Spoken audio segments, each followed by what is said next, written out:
Okay, Joanne, this is the first screenshot that I'm going to take of how your computer's been configured. Now, I'm still playing with some of the things that set up your computer, but for now, let's assume that most of this stuff is going to continue and be visible the same way you've got it today.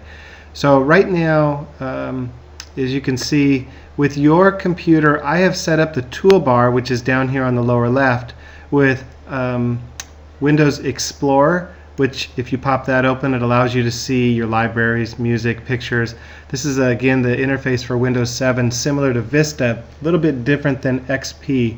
So when you're looking for your files, you'll probably want to go here under the libraries where you have documents, musics, pictures, and videos. And since you've already gotten to this training video, you must have figured out how to get to this one so far. All of the videos here. I've gone through for the most part and started deleting out a lot of stuff off of the hard drive, which is just junk. You can see I missed deleting this folder, sample videos, but I'll go ahead and clean that out. There's always a lot of examples basically that when Microsoft gives you that I'll continue to clean up as soon as I find it. So the toolbar down here is pretty much set up. When you turn it on the computer, there will be a few programs which I'm going to put down into the toolbar. One here is Windows Explorer. Another one is iTunes. That's the symbol for iTunes. This is Firefox, which is going to be your primary browser the way I'm setting it up for you. And then also will show up the other applications which you're actually running at a given time.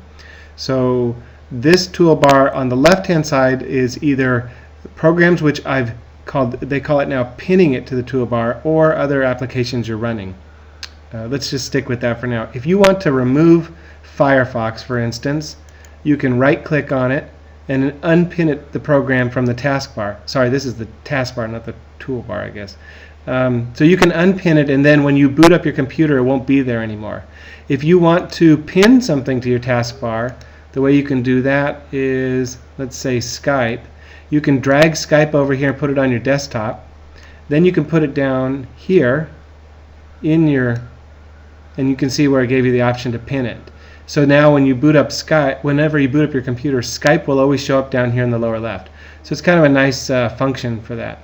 You can see here's the Camtasia Studio. Looks like that software got launched when I put the mouse over the top. So the Camtasia software is what I'm using to record this video, and you can see it actually shows you the status of it, that it's highlighting it. Now over here, this is they used to call it the system tray, and I think it's still called that. Over here are all of the applications which typically boot up at startup. So for instance, Skype is over here, and it's set to start up as soon as you boot up the computer. But right now it's not turned blue because I've got it turned off. Skype is configured for you, and I don't want people to think you're on Skype when I'm actually running your new computer. I left the audio player here. If you click on that, let's see if I can get it right. If you click on it, you can select the types of speakers you're using, or you can just select your volume. Now you also have, if you look at the F9, F10, and F11 keys, you can also adjust your volume that way as well. Okay, but I left that down here in case you want to adjust it through the software. Here's your Bluetooth icon. This is showing green because I've got it set up so that it's currently connected to a Bluetooth mouse. And you can just double click on it and you can see that there's a peripheral device, which is the Bluetooth mouse, assigned. You can actually search for other Bluetooth devices and add a different mouse to it, or other types of devices. I'll get into more of the wireless stuff later. Here's McAfee.